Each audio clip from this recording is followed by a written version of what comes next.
Merhaba arkadaşlar. İnsanın evrimine kaldığımız yerden devam ediyoruz. Kaldığımız yerden hikayeyi anlatmaya devam ediyorum. Çünkü buna neden hikaye dediğimi açıklamaya çalışmıştım. Eldeki son bilimsel bulgulara, verilere ve gelmiş olduğumuz insanın evrimiyle ilgili bütün bilgilerin toplamına baktığımızda her adımda bu hikayenin güncellenmesi gerektiği ortada.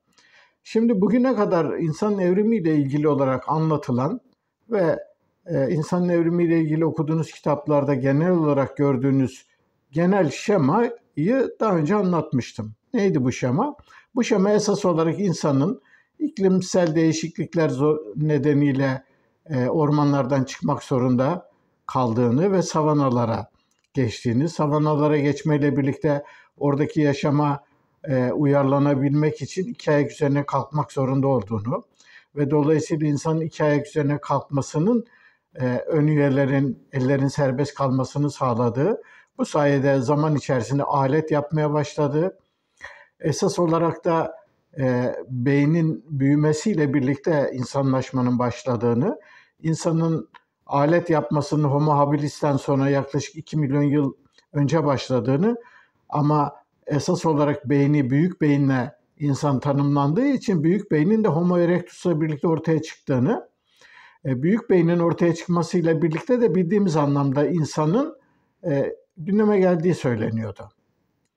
Anımsayacağınız gibi ben bu genel şemaya karşı çıktım ve insanlaşmanın çıkış noktasının ve ayrıntılarının esas olarak Homo erectus'tan, hatta Homo habilis'ten çok daha önce Australopithecus'lar, belki de Australopithecus'lardan daha da eski türlere gidene kadar, yani 2 ile 4-5 milyon yıl öncesindeki karanlık dönemde aranması gerektiğini söyledim.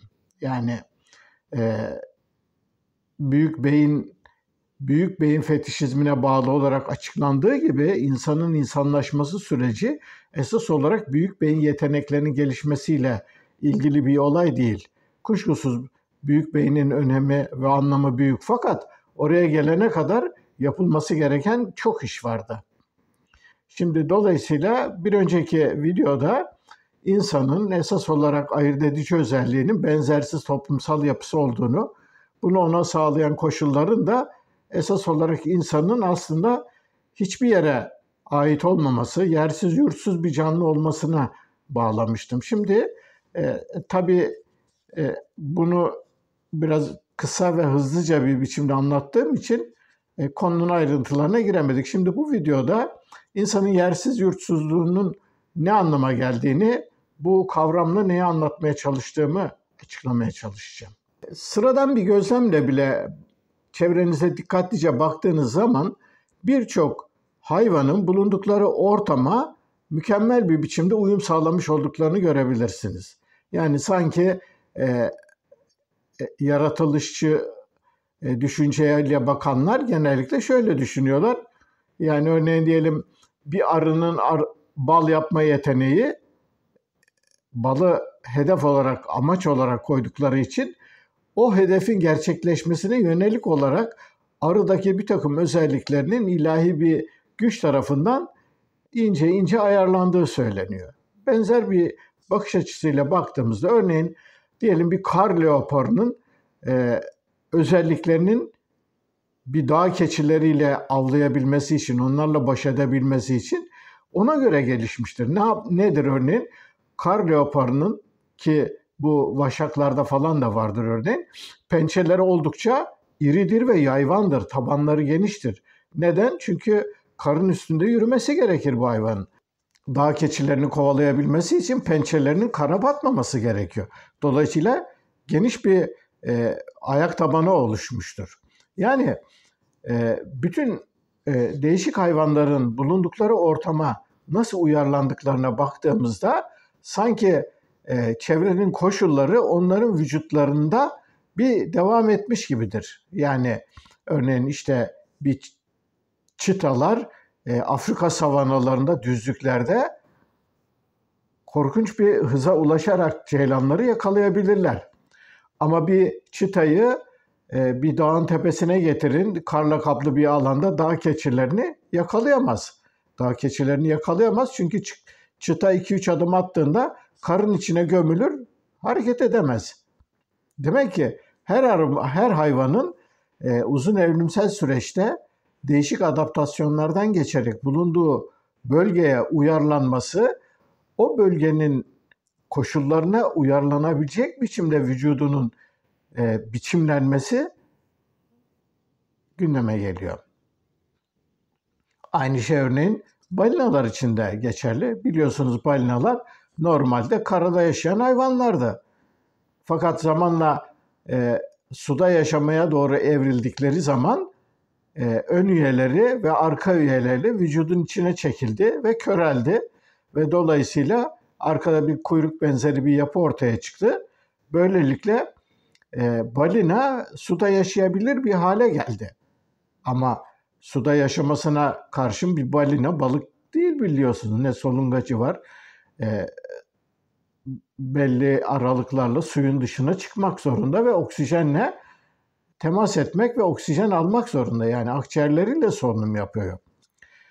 Kısacası çevremize baktığımız zaman dünyanın hangi köşesine gidersek giderim, orada yaşayabilen hayvanların o bölgenin koşullarına uyarlanabilecek sayısız adaptasyondan geçmiş olduklarını görüyoruz. Şimdi konuya bu açıdan baktığımız zaman insan için insanın yaşayabileceği yer şurasıdır, İnsan şuradaki koşullara uyarlanarak gelişmiştir diye bir şey söyleyemiyoruz. Niye söyleyemiyoruz? Çünkü söyleyemememizin nedeni bugün insanların dünyanın dört bir yanına dağılmış olmaları. Örneğin tamam, insanın ataları Afrika'da evrimleştiler, Doğu Afrika'da evrimleştiler ama örneğin insanlar kutup bölgesinde yaşıyorlar.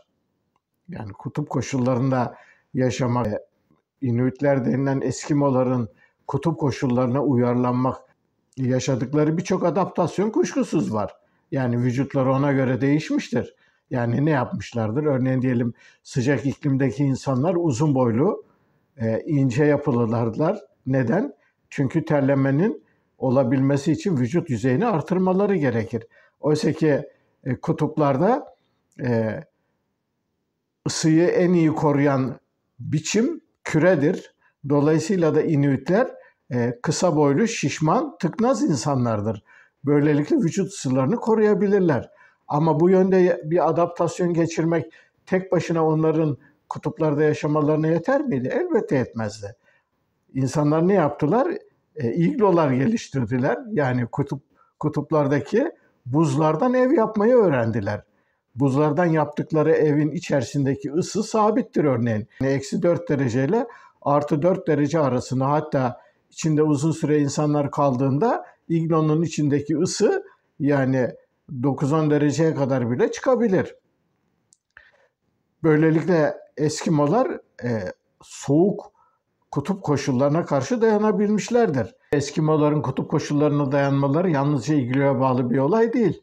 Kürkler var.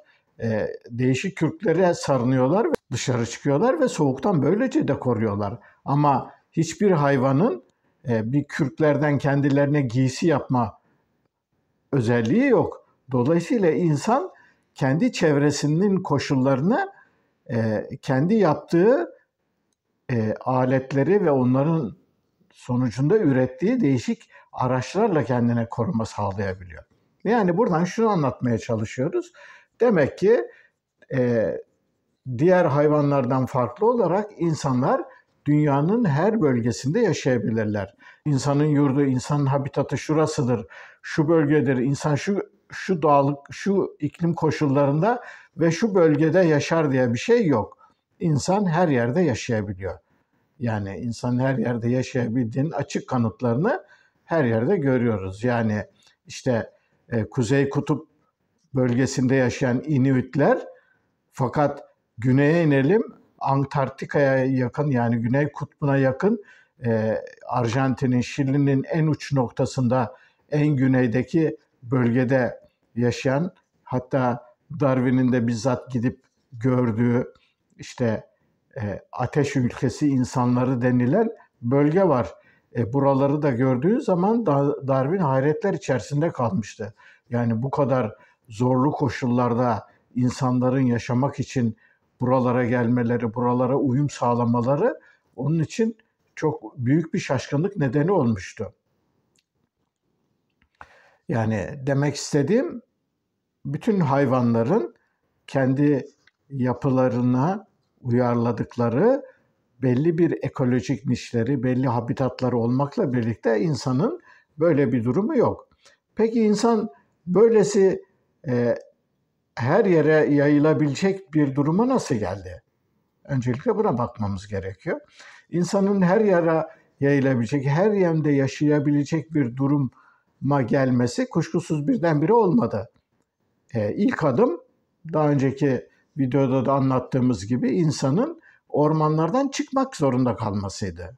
İnsanın ormanlardan neden çıkmak zorunda kaldığını bugün net olarak bilmiyoruz. Çünkü elimizdeki hiçbir bilim dalının ortaya koyduğu veriler bize bunu kesin olarak sunmuyor. Yani iklim diyenler var, başka şeyler diyenler var ya da benim bir önceki videoda anlatmaya çalıştığım gibi neoteni diyenler var. Fakat bunların hepsi varsayım. Ama bir olgu olarak insanın ormandan çıktığı net. İnsanın ormanlardan çıkma tarihi yaklaşık 4-5 milyon yıl önce olduğu gibi insanın atasının kim olduğuna bağlı olarak 3,5-4 milyon yıl önce de olmuş olabilir. Fakat her halükarda Homo habilis'e gelene kadar en azından yaklaşık 4 ya da 5 milyon yıllık bir karanlık dönem. Yani tam olarak nelerin yaşandığını bilmediğimiz ama değişik bilim alanlarının ortaya koydukları verilerle puzzle'ın parçalarını oluşturarak belli bir hikaye oluşturabileceğimiz veriler var. İnsanın evrimi ilk atalardan başlayarak çok yönlü bir biçimde değişik türler üzerinden gelişti. Ve biz bunun izlerini bugün vücudumuzda, davranışlarımızda, reflekslerimizde ve içgüdülerimizde hala yaşıyoruz. Değişik videolarda zaman zaman örneklerini andığım gibi bizim ormanlarda yaşayan ilk atalarımızdan kalmış olan özelliklerimizin bazıları hala üzerimizde var. Yani örneğin diyelim işte örümcek korkusu, yılan korkusu gibi bir takım içgüdülerin temeli ta ormanlık dönemde yaşadığımız ortama bağlı. Yeni doğan reflekslerini anlatırken yeni doğanlarda, yani bebeklerde ilk başlarda ortaya çıkan ama zamanla yok olan reflekslerden söz etmiştik, biliyorsunuz. Bu refleksler örneğin işte kavrama refleksi, ayaklarla dallara tutunma refleksi, değişik dengeyi sağlama ile ilgili bir takım refleksler ki bunların isimlerini de vermiştim. Mora refleksi, Babinski refleksi, Palmal refleksi gibi. Bu reflekslerin dışında bizim bünyemize, beynimizin derinliklerine, içgüdülerimize işlemiş başka birçok özelliğimiz de var.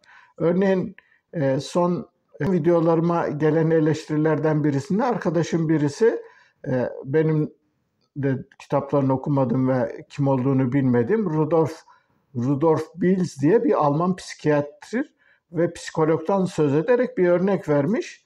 Yani bu Alman hekim, Alman psikiyatr hastanede çalışırken özellikle belli hastaların zaman zaman hastanenin bahçesinde birdenbire paniğe kapılarak ağaçlara çıktıklarını gözlemliyor. Öyle her hastada değil ama özellikle psikolojik rahatsızlığı olan bazı hastalarda bu hareket sık sık gündeme geliyor. Rudolf Biels ilk başta bunların ne olduğunu bir anlam veremiyor. Neden böyle bir şey yaptıklarına. Fakat daha sonra biraz etraflı biçimde düşününce ve evrimsel süreçle ilgili de yeterince bilgi sahibi olduğu için aslında bu insanların, bu hastaların yaptıklarının bir refleks olduğunu, yani kendilerini bir tehdit altında hissettiklerinde ağaçlara tırmanarak kaçmaya çalışan primatlar gibi davrandıklarını anlıyor. Yani bizim vücudumuzda bir takım primat geçmişimizin kalıntıları, özellikleri var derken aslında bu tip örneklerden söz etmek istiyordum. Hatta şöyle bir şey vardır, hemen hemen insanların çoğu rüyalarında sık sık bir yerlerden düştüklerini görürler. Böyle uçurumdan düşerler, evin üstünden düşerler, ne bileyim yüksek yerlerden düşerler. Genellikle evrim biyologlarının bazıları bu rüyaların bu kadar sık ve bütün insanlarda yaygın bir biçimde görülmesinin nedeni ne? Primat geçmişimize bağlıyorlar.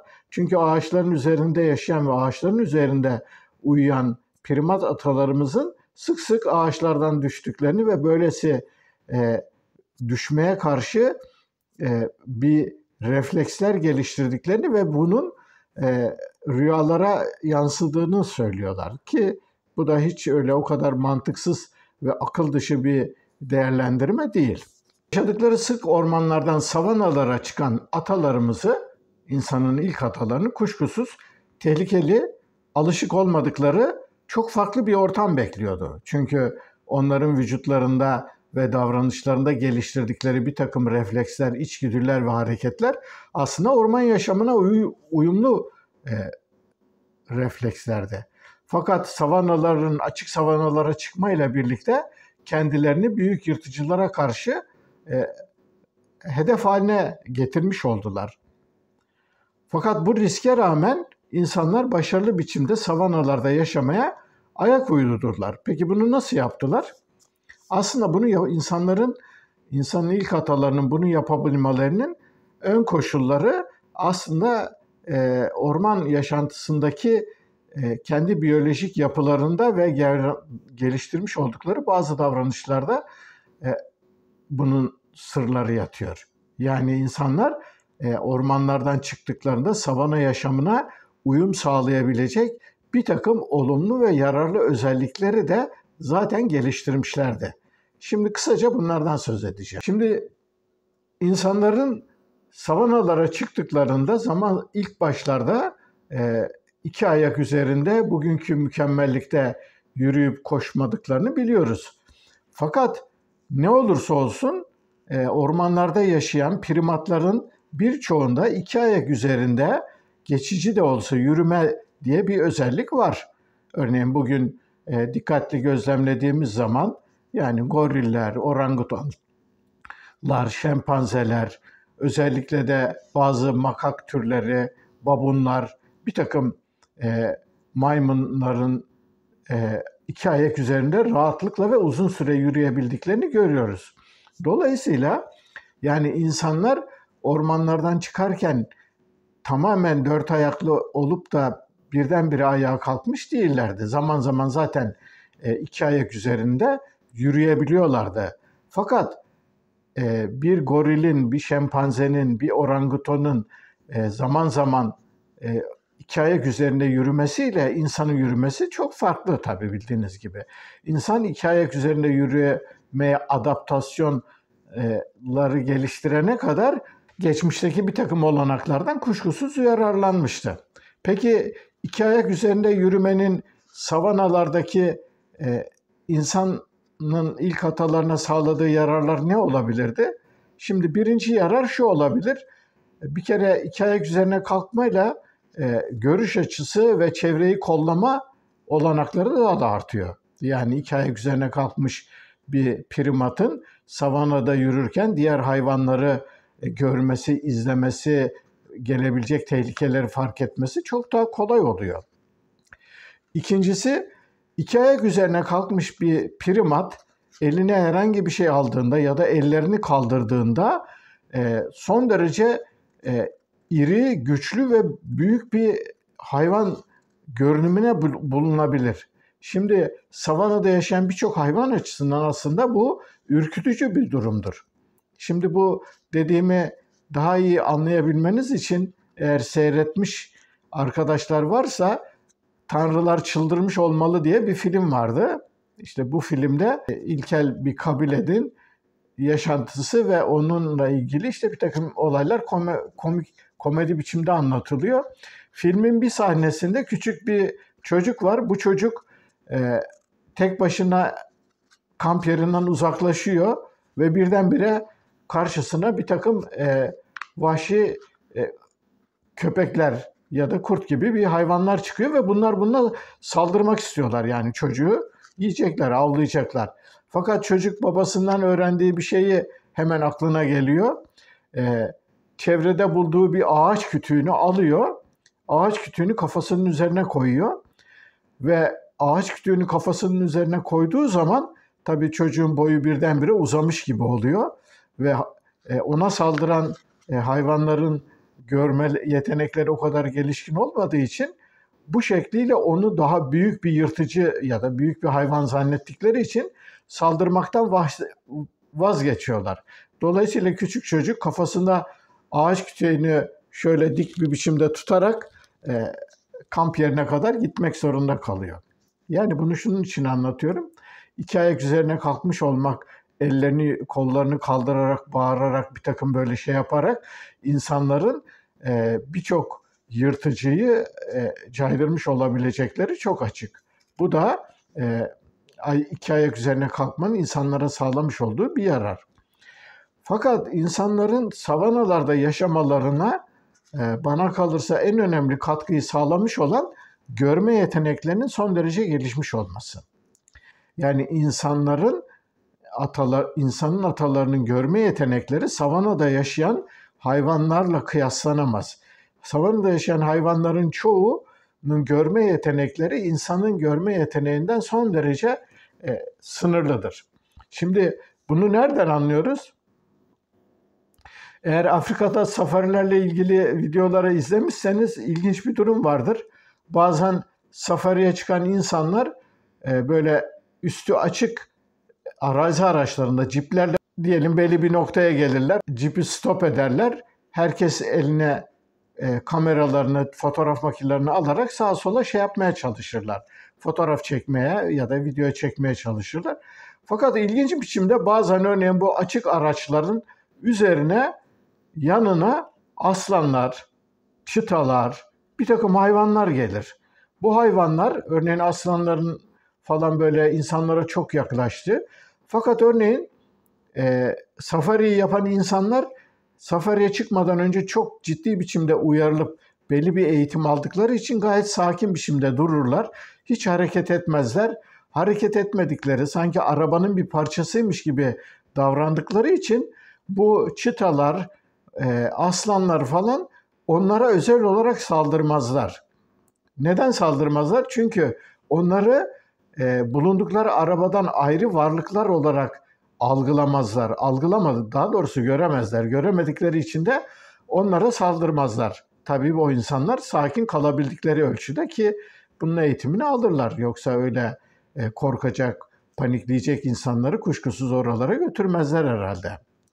Şimdi hayvanların, Afrika savanalarındaki hayvanların görüş yeteneklerinin son derece sınırlı olmasının örneğin zebraların şeritlerinden de anlayabiliriz. Bildiğiniz gibi zebralar örneğin Afrika ortamına, savana ortamına son derece uymuşlardır. Zebraları aslanlar ve diğer yırtıcılar pek avlayamazlar gündüz vakti. Neden? Avlayamamaların nedeni şudur. Yani savanalarda örneğin yüksek uzun otlar vardır ve rüzgarla birlikte bu otlar dalgalanır. Bu otların durumu zebraların vücutlarındaki şeritlere birebir uygundur. Yani dolayısıyla bir zebra sürüsü yemek yerken, otlarken onlara bakan bir aslan ya da bir herhangi bir yırtıcı, çita onları direkt tek tek bireyler olarak görmez. Onların bütününü bir yaygın bir ot, bir çayırlık gibi görürler. Çayırlık gibi gördükleri için tek tek zebraları avlamaları son derece zordur. Zebraları avlamaları için esas olarak onları birbirlerinden ayrılmış tek tek bireyler olarak kaçarken yakalamak zorundadır. Aslanların avlayabilmeleri, zebraların sürüden ayrılmaları tek tek bireyler olarak kaçmaları durumunda söz konusu olabilir. Yani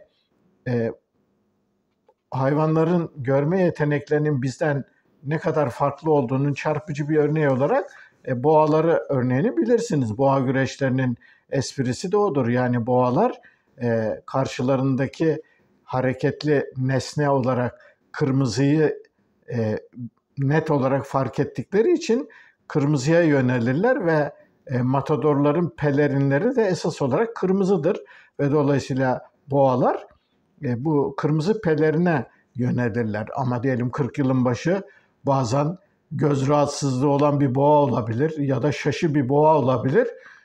O zaman da bunun sonuçları o matadorların hayatlarını yitirmesidir. Çünkü hayvan normal görme yeteneğiyle görmesi gereken yere değil de farklı yöne hareket ettiği zaman bu bir biçimde matadoru boynuzlarıyla vurmuş olabilir. Yani kısacası şunu anlatmaya çalışıyorum. Şimdi ormanda evrimleşmiş primatların gözleri gerçekten son derece gelişmiştir.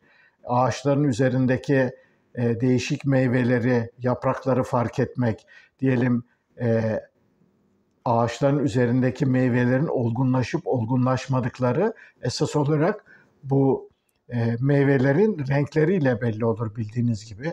Daha çok mor ve kırmızı renkler olgun renkler anlamına gelirken sarı ve diğer renkler olgunlaşmadıkları anlamına gelebilir ama önemli değil. Burada primatların gözlerinin son derece renk algısı bakımından da gelişmiş olması, derinlik algısının son derece yetkinleşmiş bulunması, dolayısıyla primatların görme yetenekleri savanada yaşayan yırtıcıların çoğundan çok daha gelişkindir.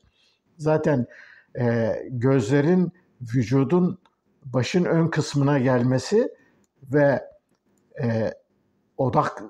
odak noktasını ileride ulaştırabilecek bir biçimde iki yanına yer almaları da çok çarpıcıdır. Oysa ki savanalarda yaşayan hayvanların çoğunun gözleri iki yanlardır. Yani bir maymunlarda ya da insanlarda olduğu gibi önde değildir.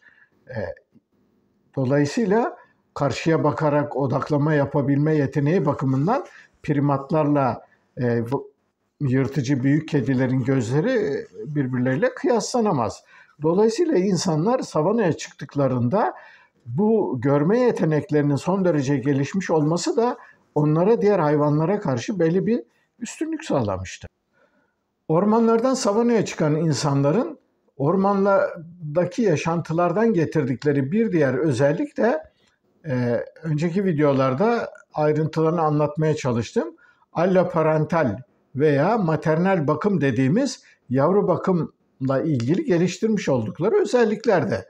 Bildiğiniz gibi primatların çoğunda bu yönde bir eğilim var. Bazı primatlarda erkekler ağırlıklı, bazı primatlarda ise dişiler ağırlıklı olarak allomaternal veya alloparental bakım dediğimiz bir bakım şekli var. Bu bakım şekli bildiğiniz gibi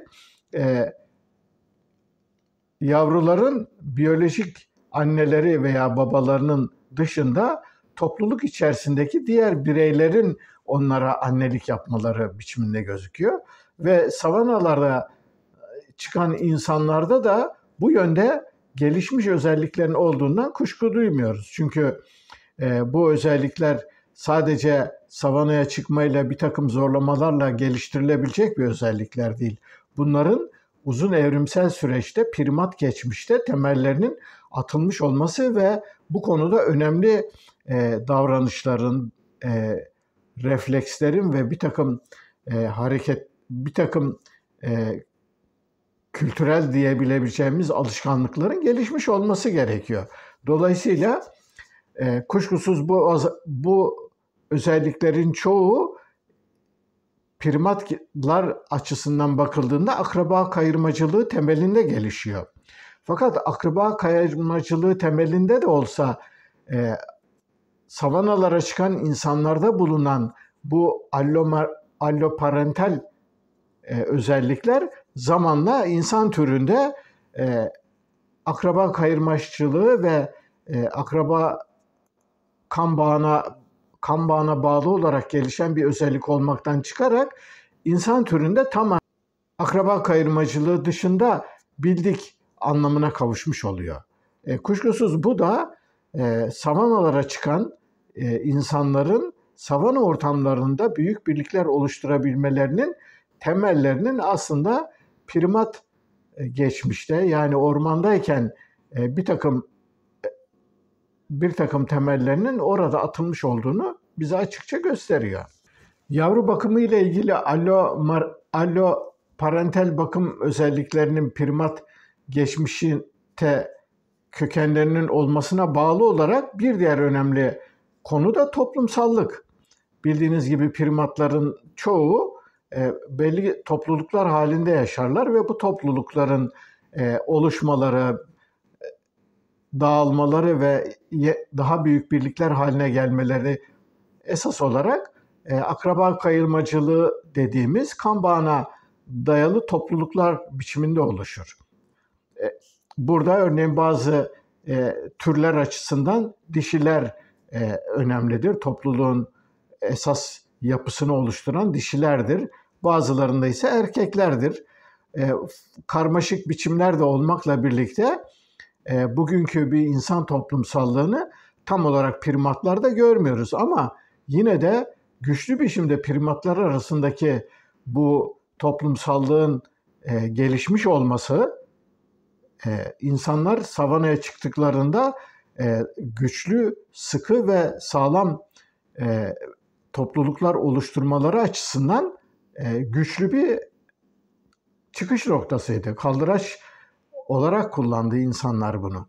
Yani bugün değişik primatları izlediğimizde bile primatlar arası sosyal dayanışmanın ve topluluğun birlikte hareket edebilme yeteneğinin ne kadar önemli olduğundan daha önce sık sık söz etmiştim. Örneğin leopara karşı babunların birlikte mücadele etmelerini ya da birlikte savunma yapmaları örneğini vermiştim. Aynı şey diğer büyük primatlar açısından da söz konusu. Yani gorillerin falan birlikte yaşamaları ya da şempanzeleri düşünün. Kısaca toparlarsak, yani iki ayak üzerinde sınırlı da olsa zaten yürüyebilir olmaları, yani zaman zaman iki ayak üzerinde yürüyebilir olmaları, görme yeteneklerinin son derece gelişmiş olması, yavru bakımı ile ilgili alloparental bazı özellikler zaten geliştirmiş bulunmaları ve güçlü toplumsallık yönünde orman koşullarında belli davranışlar ve refleksler geliştirmiş olmaları, insanın ilk atalarının ormanlardan çıktıktan sonra savanalara uyum sağlamaları açısından olumlu temeller atmıştı. Yani insanlar birdenbire sanki birden bir vahiy gelmiş gibi ya da herhangi bir işaret gelmiş gibi durup dururken savanalara çıkmadılar. İnsanların savanalara inmelerinin, savanalarda iki ayak üzerine kalkarak yeni toplumsal birlikler oluşturmalarının temelleri ve koşulları aslında onların primat geçmişinde sık ormanlarda yaşadıkları habitatın onlara sağlamış olduğu bir takım davranış ve fizyolojik özelliklerin bütününden geliyor. Biraz önce kısaca özetleyerek anlatmaya çalıştığım özelliklere bir özellik daha eklememiz gerekiyor. Çünkü bu özellik gerçekten belli koşullarda, belli hayvan türlerinde çok ilginç sonuçlara yol açabilen bir özellik. O da onu da şöyle ifade edebiliriz. Yani cesaret. Yani bir cesaret geninin olup olmadığını elbette bilmiyorum. Bu konuda bir araştırma yapmadım ama bazı hayvanların özelliklerine baktığımızda bazı türlerde çevreye uyarlanma bakımından ilginç bir özellik olarak cesaretin öne çıktığını görüyoruz. Yani bunu örneğin ben ilk olarak benim kızımın köpeğinde fark ettim. Kızımın köpeği Malta Terrier'i. Terrierler biliyorsunuz küçük köpekler. Böyle kıvır kıvır tüyleri, uzun tüyleri olur. Ve bizim kızımın köpeği yani Paşa başka köpeklere ya da birileriyle karşılaştığında Paşa hiç böyle önünü arkasını düşünmeden çok böyle saldırgan davranışlar içerisine girebiliyor. Tabii biz buna şaşırıyorduk, yani küçücük bir köpek kendisinin 2 katı 3 katı köpeklere saldırıyor. Yani köpek örneğin ağzını açıp onu bir ısırsa bir lokma da yutar yani. Yani bir büyük köpek, iri köpekleri düşünün. Yani kangal gibi, akbaş gibi ya da ne bileyim işte kenakort gibi, dev gibi köpekler var biliyorsunuz. Bizim paşa onlara bile saldırıyordu. Şimdi ilk başta ben bunu şöyle düşündüm. Yani e, paşa evcil bir köpek olduğu için dışarıdaki tehlikelerin farkında değil. Onlarla birlikte nasıl baş edeceğini ya da onlara karşı ne yapabileceğini bilmiyor. Dolayısıyla kendi şeyini bilmeden böylesi cesaret ya da böylesi saldırganlıklar gösteriyor. Fakat daha sonra bu Malta Terrier'lerin özellikleriyle ilgili bir araştırma yaptım. Sağda solda bir takım yazılar okudum. O okuduğum yazılarda ilginç bir biçimde Malta Terrier'lerin olağanüstü cesur ve hiç korku bilmeyen köpekler oldukları söyleniyor. Yani bizim paşanın öylesi davranması onun evcil bir köpek olarak yetiştirilmesiyle, çevresini bilmemesiyle falan ilgili değilmiş. Yani gerçekten cesur ve saldırgan bir köpek. Yani çok sevimli, ev yaşamına uyumlu falan gözüküyor ama böylesi bir özelliği de var. Şimdi bu konuyla ilgili dikkatimi çeken ikinci bir örnek bal porsu örneği oldu. Kuşkusuz sizin de karşınıza çıkmıştır. İnternette hayvanlarla ilgili videolar arasında sık sık bal porsuyla ilgili videolar da var. Bu videolarda bal porsuklarının yani inanılmaz bir cesaretleri var. Yani hiçbir şeyden korkmuyorlar. Aslanlara saldırıyorlar, leoparlara saldırıyorlar, çitalara saldırıyorlar. Yani kendilerinden ne kadar büyük olursa olsun hiçbir hayvana eyvallahları yok. Herkese saldırabiliyorlar. Yani yılanlara saldırıyorlar. Kuşkusuz bu saldırganlığını destekleyebilecek bazı donanımları var. Vücutları sırtında falan çok zırh gibi bir derileri var. Ondan sonra bir takım zehirlere karşı bağışıklıkları falan olduğu söyleniyor ama yani buna rağmen o kadar küçük bir hayvanın kendisinden çok daha güçlü ve yırtıcı hayvanlara hem de öyle bir ikisi değil hepsine birden saldırabiliyor olması çok ilginç bir durum. Kuşkusuz bu özellik başka bazı hayvanlarda da var. Hemen aklıma gelen bir örnek gene gelincikler örneğin. Gelincikler bildiğiniz gibi yani çok böyle saldırgan vahşi hayvanlardır. Oysa ki kendileri küçücüktür. Yani bir kediyle falan kıyaslanmaz. Kediden falan çok küçük. Küçücük bir kedi yavrusu gibiler.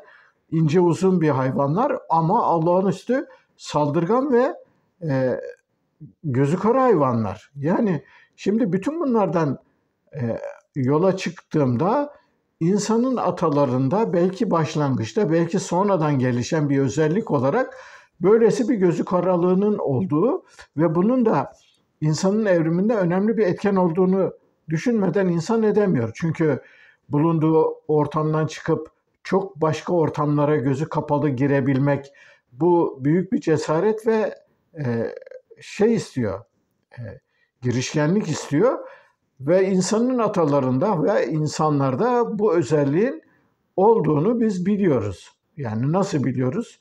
Örneğin dünyanın değişik köşelerinde, değişik topluluklarda yani artık delilik ölçeğinde cesarete sahip insan topluluklarının olduklarını biliyoruz. Yani örneğin büyük coğrafi keşifler dönemini düşünün. Dünyanın ne olduğu bilinmiyor. Dünyanın ucu bucağı hiçbir şey belli değil. O dönemin koşullarında son derece bilgi. Ama buna rağmen Christoph Kolomb, Magellan, işte Vasco da Gama gibi değişik sayısız tabii bunlar en bilinenleri başarıya ulaşmışlar. Ama bunların dışında birçok başka serüvenci ve kaşif var. Bunlar gözü kara birçok insanı etraflarında toplayarak hiç sonu belirsiz maceralara girebiliyorlar. Şimdi bu sonu belirsiz maceralara girme durumları başka topluluklarda çok farklı biçimlerde de var. Örneğin Amazon ormanlarında yaşayan Yanomameler diye bir kabile var. Bu kabilenin insanları ölümle ilgili hiçbir şeyden korkmuyorlar ve o kadar pervasızlar ki kendilerinden çok daha güçlü düşmanlara bile hiç gözlerini kırpmadan saldırabiliyorlar. Geçmişte değişik topluluklarda da böyle vardı. Örneğin Osmanlılar'da da vardı. Osmanlılar'da örneğin Delliler diye bir bölük vardı. Bu Delliler gerçekten yani isimlerini hak edecek biçimde gözü kara, hiçbir şeyden çekinmeyen, ölümden yılmayan ve her şeye pervasızca en önde gidebilen insanlardı. Yani bütün bu örneklerle şunu anlatmaya çalışıyorum. Afrika'nın sık ormanlarında yaşayan bazı primat türleri içerisinde gelişmiş kuyruksuz maymunlardan bazılarının savanalara çıkmalarında bu cesaretin ve girişkenliğin de bir rolünün olduğunu ben şahsen düşünüyorum. Çünkü böylesi bir gözü karalık ve girişkenlik olmadan insanlığın ilk atalarının ormanlardaki alışmış oldukları güvenli kendi habitatlarından, bütünde bulundukları ekolojik niçten dışarıya çıkarak başka maceralara girişmeleri son derece zordu. Dolayısıyla bütün bunları bir arada düşündüğümüzde insanın ilk atalarının Afrika'nın sık ormanlarından savanalara ortaya çıkmalarıyla birlikte bambaşka bir sürecin içine girdiklerini ve bu sürecin yaklaşık 2 milyonla 4 milyon yıl kadar sürdüğünü ve bu 2 ile 4 milyon yıllık süreç içerisinde geliştirilen çok önemli bazı özelliklerin insanın evriminde belirleyici etkilerinin olduğunu söylememiz gerekiyor. Kuşkusuz bu söylediklerim daha önce büyük beyin fetişizmi konusunu işlerken ele aldığım ve anlattığım konularla da doğrudan bağlı. Yani insanın esas olarak insanlaşması Homo erectus'la birlikte 900 santimetre küpü aşan beyin büyüklüğüne insanların ulaşmış olmasıyla başlamış bir süreç değil. İnsanlaşmanın esas başlaması ve insanlaşmanın temellerinin atılması esas olarak 4-5 milyon yıl önce başlayan ve savanalara çıkmayla 2 ayak üzerine kalkmayla giderek hızlanan ama bu hızlanmayla esas olarak sürdürmeyi sağlayan daha büyük, güçlü ve kalıcı toplumsal birliklerin oluşturulması süreciyle ilgili bir şey. Dolayısıyla bizim insanlaşmanın ayrıntılarına, insanlaşmanın nasıl geliştiğini kavrayabilmemiz için esas olarak bu döneme ve bu dönemde yaşananlara gitmemiz gerekiyor. Bundan sonraki videolarda konuya devam edeceğim. Sanırım bu videonun sonuna geldim. Beni dinlediğiniz için teşekkür ederim. Bir sonraki videoda buluşmak üzere. Hoşça kalın.